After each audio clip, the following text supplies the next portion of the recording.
Buenos días, buenas tardes, buenas noches. Mi nombre es Darío Treviño, esto es Radio Rústica y quisiera primero adelantar una disculpa porque va a haber ruidos de fondo. Está sucediendo una tormenta, no sé si llamarle tormenta, cuando es una ventisca muy fuerte, pero sin truenos ni lluvia. ¿Es una tormenta o es nada más una ventisca? Y como están habiendo cambios de temperatura, como muchos, estamos ya informados, no sé si para esta fecha ya haya sido mundial, que hubo un movimiento aproximadamente de 40 grados de temperatura en los polos y efectivamente el polo norte y el polo sur tuvieron un aumento repentino de 40 grados que dentro de las temperaturas que existen en los dos polos, pues no quiere decir que estuvieron en ningún momento mínimo a 15 grados, no. Simplemente que llegaron a cero. Pero dentro de ese escenario es muy dramático. Y aun y cuando fue un solo día, se, se considera como uno de estos síntomas de el calentamiento global. Ahora, y quiero ser muy claro, hay una...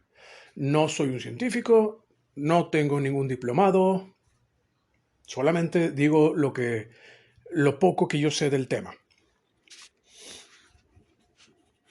En, y voy a mantener esta línea de pensamiento corta, porque, como había mencionado antes, la razón de estos monólogos no es hacerlo político, sino todo lo opuesto, simplemente tratar de dar un tiempo y un espacio de un poco de descompresión mental, algo semejante a una conversación que te acompañe mientras estás lavando los platos, mientras estás marchando afuera de la casa, mientras compras la comida del día, algo que no te, algo que no te esté urgiendo a ser vegano o que estás mal por X o Y. Esta, esta manía, esta compulsión de las redes sociales de apoyar principalmente todo lo que sea histérico, con la intención, obviamente, de provocar reacciones emocionales y que pueden ser hasta adictivas, cosa que es algo muy interesante que está siendo parte de esta generación. La gente que es adicta al drama se vuelve adictos a lo que son los corticoides esteroideos que produce el cuerpo al estar bajo estrés, esta emoción de querer. Y creo que lo dije mal, creo que son cortisonas, pero bueno, de nuevo, no soy doctor. Que son hormonas que se segregan cuando uno está bajo estrés y estás entrando en este estado de pelear o correr o quedarte quieto. Y bajo esa, bajo esa premisa es que las redes sociales se fortalecen. Básicamente es provocando una adicción de una persona que prefiere sentir algo a no sentir nada y estar saltando entre emociones de un estado de distemia emocional donde nada les parece interesante porque está saturado todos los medios, a un punto de histeria y luego un punto de excitación emocional, porque también en las mismas redes sociales hay mucha explotación sexual o hipersexualización, si se pudiera decir, que es exactamente el mismo fin, el estar dando subidones y bajones de, de hormonas, que es el equivalente, y hago la comparación y no recuerdo el nombre de la actriz de la primera película de El Mago de Oz, que era una mujer que tuvo que perder mucho peso para poder parecer una niña adolescente y para poderla mantener en ese peso estaba constantemente con un medicamento tipo anfetamina para mantener acelerado su metabolismo y mantenerla con un bajo peso, pero por eso mismo para poder dormir necesitaba también algún tipo de opiáceo para poder hacerla dormir. Entonces la prendían y la apagaban básicamente. En la mañana, ten tu metanfetamina, run run. Y es hora de dormir, tenga su opio, su morfina. Ah, es una excelente analogía a lo que son las redes sociales. De subidones y subidones hormonales haciendo a la gente adicta.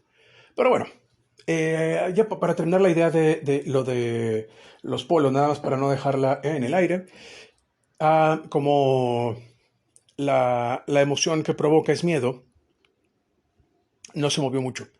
No ha habido mucho movimiento de esa misma noticia, pero el, se prevé, hay varias líneas de estudio que ya estamos conscientes que ahorita el que existe información no quiere decir que sea real. Y aun y cuando sí sea real, no quiere decir que esté en lo correcto. En esta época presente, post-realidad, donde la creencia supera a la realidad, el, el que existen evidencias no hace, eh, no hace más creíble, valga la rebusnancia, la realidad. Es difícil, es un tema difícil de explicar y de manipular. Mm, Pero se prevé que efectivamente hay varios escenarios que se van a empezar y que ya están repitiéndose en el planeta Tierra, que es una segunda etapa verde, donde el exceso de producción de CO2 y lo que ha sido el humano tratando de controlar las fuentes de agua puede provocar que haya una reconcentración de áreas verdes, pero va a estarse moviendo a otros lugares. O sea, el humano ha estado afectando lo suficiente la Tierra como para que otras zonas que no eran verdes ahora son verdes. Y como hay mucha disposición de alimento de planta, el CO2, puede haber una inversión en el medio ambiente. Una de estas evidencias es que la legendaria capa de ozono que estaba en los 90, principios del 2000, que se acusaba tanto a los aerosoles y otro tipo de químicos que formaban estos huecos que hacían el calentamiento global, están casi ya, o sea, casi ya no existen. Al menos hasta donde yo he escuchado. Y esto creo que fue a partir de una investigación que había llevado el legendario psicólogo, sociólogo, no sociólogo, pero ha hecho trabajo de sociología, el profesor Jordan Peterson, que había hecho varios proyectos, inclusive para la ONU, para lo que eran proyecciones de comportamiento social de acuerdo a cómo se han estado dando las cosas. Y una de esas proyecciones era que habría una caída poblacional que era aparentemente parte del comportamiento humano, que no sabemos si es un mecanismo biológico o si efectivamente es un fenómeno moderno también, donde los humanos bajan considerablemente su tasa de reproducción y se prevé que entre el 2025-2030 pueda haber ahora, empieza a haber un déficit principalmente en las ciudades con niveles más altos de civilización. Así es que la migración, que ya está sucediendo, de países que están en otra condición, se va a acelerar, como el fenómeno en Europa de Francia, Alemania e Inglaterra, con lo que son países de teocracias o los que fueron antiguamente colonia británica. Pero bueno, detengo el tema hasta ahí y salto a algo que está ligeramente relacionado, que son los aditivos en los alimentos. El, hay muchas opiniones respecto a qué es un aditivo y por qué se les podría llamar así, para qué son. El, Principalmente es para prolongar el tiempo de vida del alimento. Esto es más que obvio. Pero la razón de por qué se necesitan en muchos casos es para poder mantener perdón, una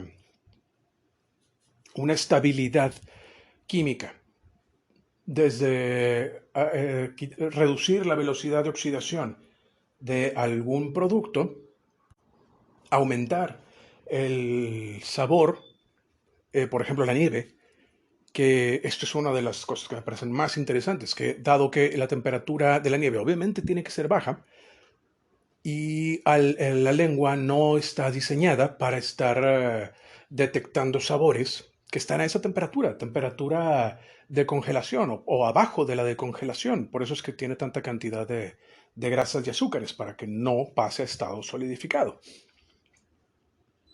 Y para poder, en teoría, no podríamos detectar el sabor, porque al estar poniendo la lengua sobre la bolita de nieve, las papilas gustativas se contraen como la mayor parte de los organismos al contacto de temperaturas de congelación. Así es que para poder detectar el dulzor o los sabores de un helado de crema, el- la cantidad de azúcares que se le tiene que agregar son brutales.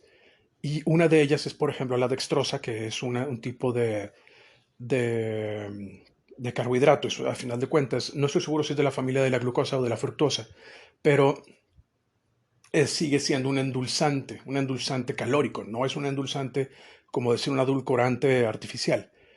Y le agrega más sabor dulce todavía, aparte de la fructosa que ya tiene el azúcar, o dependiendo de la fuente con la que se está endulzando, que presiento que pueda ser fructuosa, porque si fuera jarabe de maíz, probablemente tendría una textura un poquito más elástica. El jarabe de maíz tiene una característica elástica muy interesante.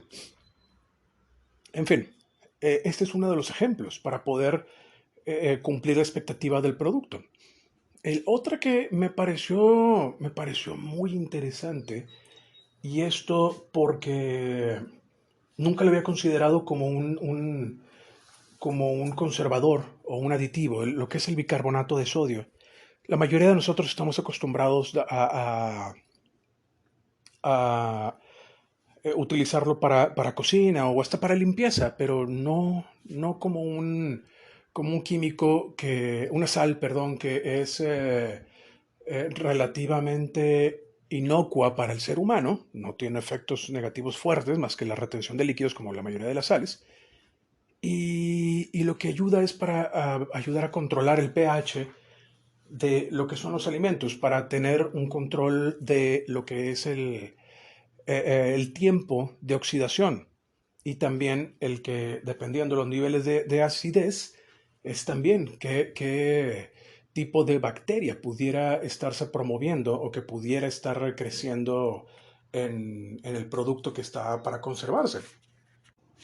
Como ya lo había mencionado antes, el proceso de fermentación y lo que es el ácido láctico o la fermentación láctica que produce es un medio ambiente con un pH ácido muy, muy alto o bajo. La verdad no me acuerdo cuál es la escala de si es a mayor nivel de pH, creo que es una solución, y a menor puede ser un ácido, no recuerdo.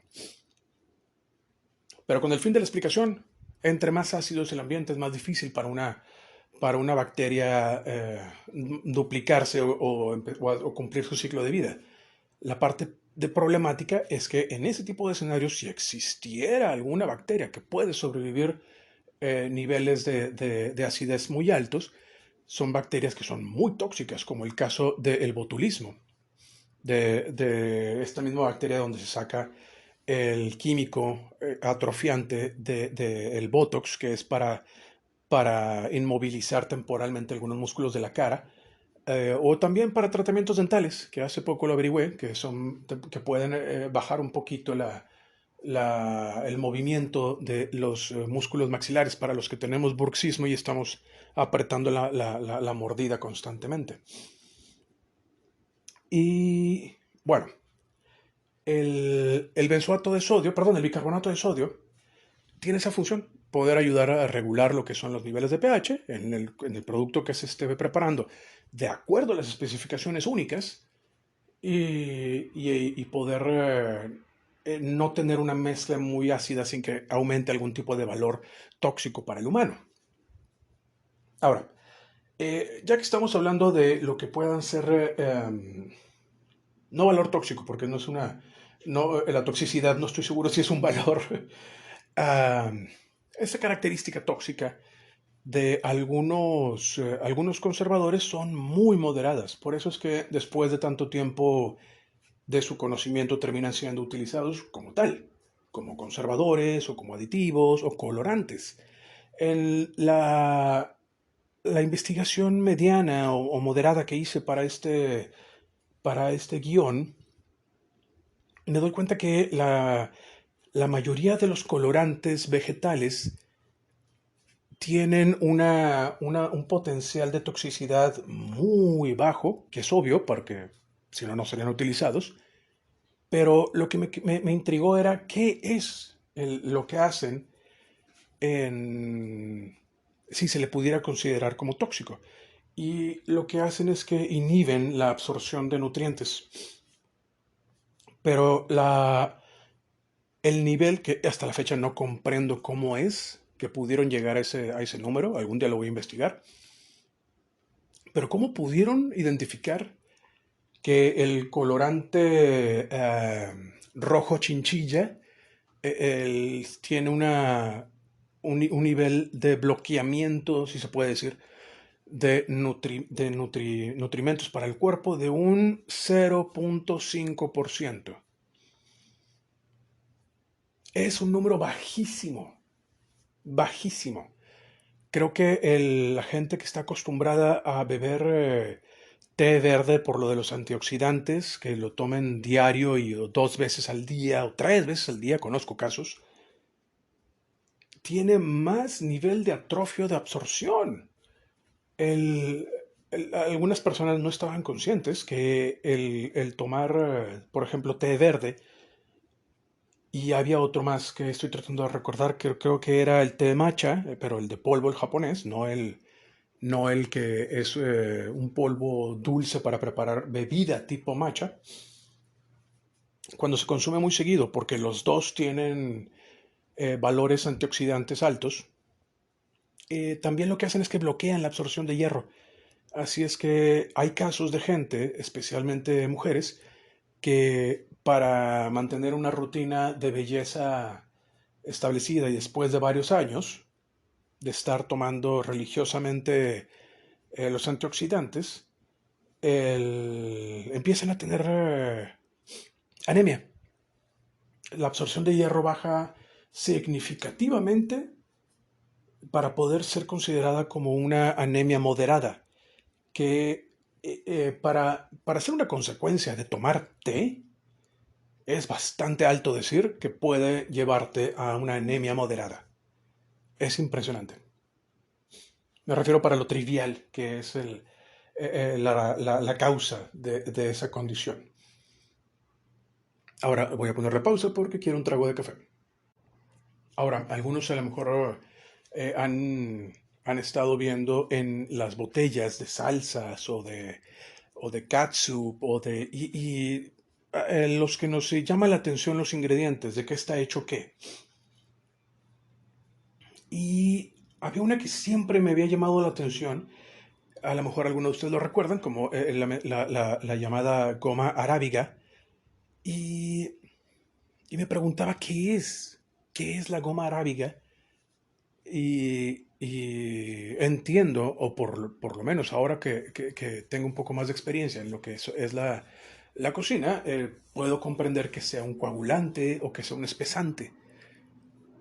Pero, ¿de dónde saca? ¿Por qué se llama así? Y aparentemente es una goma que se utiliza en la cocina hasta la fecha turca, que es una savia de un árbol semejante a la del pino, pero obviamente no tóxica, y se utiliza específicamente para eso, para poder hacer un espesante, y al ser vamos a decir, un coagulado natural a temperatura ambiente. Su estado natural es estar coagulado. Ayuda a mantener en estado natural, en esta temperatura, a otras mezclas que se mantengan estabilizadas y que no se separen los sólidos de los líquidos, como por ejemplo en algunas mostazas, que hay gente que, especialmente las que son hechas a mano o las que son gourmet, que están estabilizadas a presión, por así decirlo, están licuadas y se estabilizan con el licuado, pero después de un tiempo de no consumirla y vuelves a abrir la lata, ves que está dividido los sólidos y los líquidos, que no quiere decir que está echada a perder, simplemente se vuelve a agitar, como son químicos o condimentos de una condición muy agresiva para bacterias. Es muy extraño que una mostaza vaya a echarse a perder. Dato curioso, en, en algunas partes de Europa la mostaza se utiliza para tratar heridas. Al principio pensé que era como decir, una leyenda urbana o estas cosas que la gente hace en desesperación, ¿no? Que funcionó por algún motivo, pero resulta que no funcionaba. Como, ay, ponte fresas machacadas en la cabeza y te va a crecer pelo, por decir un ejemplo. Pero resulta que sí, que efectivamente la mostaza, de preferencia la amarilla, la más barata, lo que le podríamos llamar mostaza yankee, la mostaza gringa, que es con este color artificial y lo más procesada posible, pero lo que es que tenga, perdón, pero lo más procesada posible para que lo que sea la naturaleza del grano esté lo más esparcido en todo el líquido. ¿Esto para qué? Porque aparentemente una de las características naturales de los granos de mostaza son desinflamantes. Pero aquí está la segunda parte que yo no sabía. Aparentemente también hay minerales que están dentro de la mezcla del grano de mostaza que son especialmente buenos para la transmisión de iones. Aquí no comprendo muy bien la relación entre el ion, la mostaza y la última parte de la anécdota, aluminio, papel aluminio.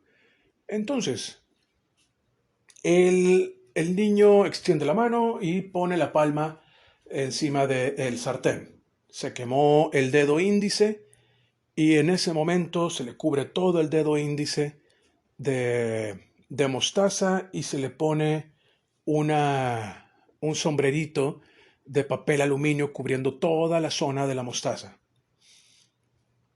El, aparentemente, la mostaza transporta los iones de la zona quemada que está sufriendo, porque tiene una temperatura muy alta. Entonces, el punto es reducir la temperatura lo más rápido posible para que lo que sea la degeneración celular se detenga lo más pronto posible y el proceso de cicatrización y de curación tenga menos que estar trabajando, no tiene que estar sanando una zona que está altamente quemada, una que está moderadamente quemada. Pero aparentemente es cierto, la mostaza sirve para las quemaduras. Ahora, lo que fue la goma arábiga, ya lo mencionamos. Presiento, y no estoy muy seguro aquí en esto, porque sé que hay una versión diferente de este tipo de goma que se saca de unas flores, que es la que utilizan para poder hacer los helados turcos. Esto es esto es un meme que tomó los internets por un par de semanas, que era el clásico vendedor de helado turco que tallaba con una paleta más como una espátula y le ponía la bolita de helado sobre el cono de galleta Y cuando se lo daba a la persona que iba a agarrarlo, giraba la espátula y ya no lo podía agarrar y era un juego de te lo doy, te lo quito, te lo doy. Y bueno, todos creo que en algún punto lo vimos.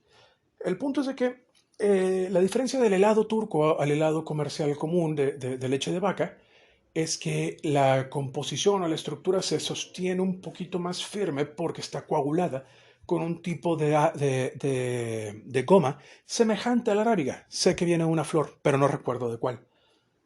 Así es que se utiliza para mantener su condición estabilizada por más tiempo y presiento que esto es porque se mantiene estable a temperaturas menos frías, a diferencia del helado de crema que se derrite pronto y no tiene ningún tipo de coagulante en el mejor de los escenarios, o sea, dependiendo de la calidad de la marca del helado. Y probablemente por ser una tradición turca vieja, en la época en que se inventó, no había sistemas de refrigeración tan eficientes como los modernos. Así es que un helado frío, pero sólido, me refiero coagulado, era una opción más viable para un bocadillo frío que fuera levanta espíritus, ¿no? Ahora, eh, vamos a ver que si tenemos otro interesante. Que la goma arábica creo que era la más interesante y también estaba la goma Shantan, que es básicamente lo mismo. Esa la encontramos en la mayoría de los productos de cocina asiática, que parece que es un subproducto de la fermentación, pero no recuerdo si era de la soya efectivamente o de algún otro tipo de frijol, porque aun y cuando los dos son frijoles, se diferencian en la cantidad de proteína vegetal, que eso afecta el proceso de fermentación y produce otra cantidad de subproductos de niveles más altos de nitratos. Así es que no estoy muy seguro si sea de frijol o de soya, pero es un estabilizante también, es un coagulante que comprendo que pueda ir de la mano de la cocina asiática porque pues están muy acostumbrados a los fermentos de grano. Disculpen por el corte, literalmente tuve que correr a la cocina porque ah, se quemaron mis garbanzos. Estaba preparando hummus, que se convirtió rápidamente en una de mis recetas favoritas, y estaba buscando mezclar lo que son semillas de calabaza tostadas, o quiero ver si puedo utilizar de girasol, aunque el problema aquí, y entramos de nuevo a lo que son los aditivos y conservadores, es encontrar un aceite que tenga un tiempo de oxidación semejante al de las hojas de girasol, perdón, a las semillas de girasol.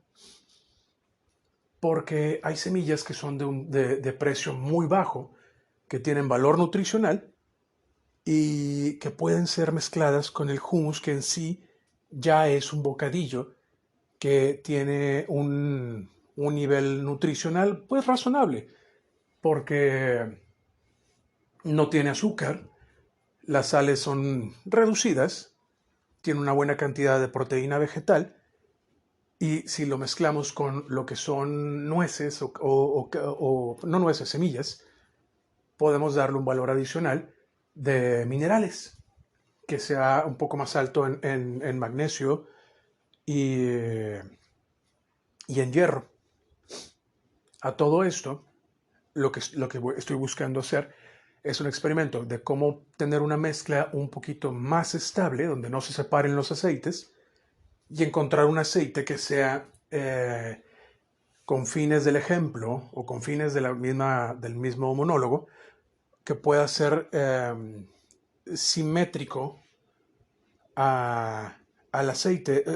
La mayoría de los aceites comerciales, para los que también se ponen a revisarlo para ver su contenido y qué es qué, Se encontrarán mucho con la palabra isómero.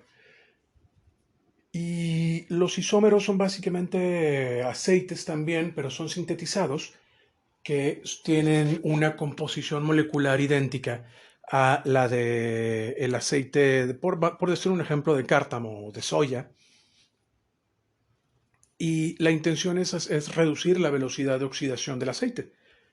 Los aceites sintéticos tienen un nivel mucho más bajo de oxidación y eso prolonga que el aceite no se pase a rancio, como normalmente sucede con el aceite de oliva de buena calidad, que le pueden ganar mucho tiempo al proceso de oxidación si está bien cerrado, está en una botella de vidrio y también si está a la oscuridad. Por eso es que la mayoría de las botellas de aceite de oliva de alta calidad son botellas oscuras, porque también los rayos ultravioleta pueden afectar un poquito la composición química. Recordemos que el aceite de oliva, así como está natural, no es más que la separación de una, perdón, de una pulpa molida de aceitunas. Las aceitunas le quitan la semilla, o creo que incluye la semilla, ¿eh? Porque tengo entendido que hay otro tipo de aceite que se saca de la semilla de la aceituna. Y dependiendo de la cultura, cada quien podría tener cierto nivel de diferencia de cómo se separan el aceite y los sólidos, pero se procesan cantidades monstruosas, se machaca, se agregan a canastas de paja, esta pulpa húmeda y machacada, y se ponen estas canastas como de un tipo de paja, una encima de otra, para después ser prensadas lentamente para sacar hasta el último grado de líquido de estas aceitunas machacadas. Una vez que esto se separa, todo se escurre a una fosa por separado, una alberquita donde se mezclan los líquidos.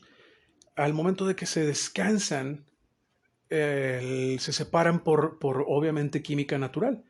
Se separa el aceite de los líquidos se van al fondo, el aceite va hacia arriba y empiezan a separar de ahí el aceite.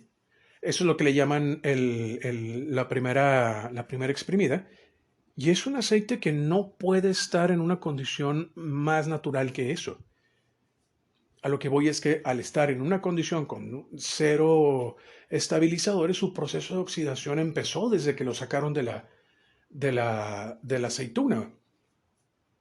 Y generalmente se les agregan este tipo de aceites sintéticos para tratar de reducirlo. Así es que si encuentran botellas que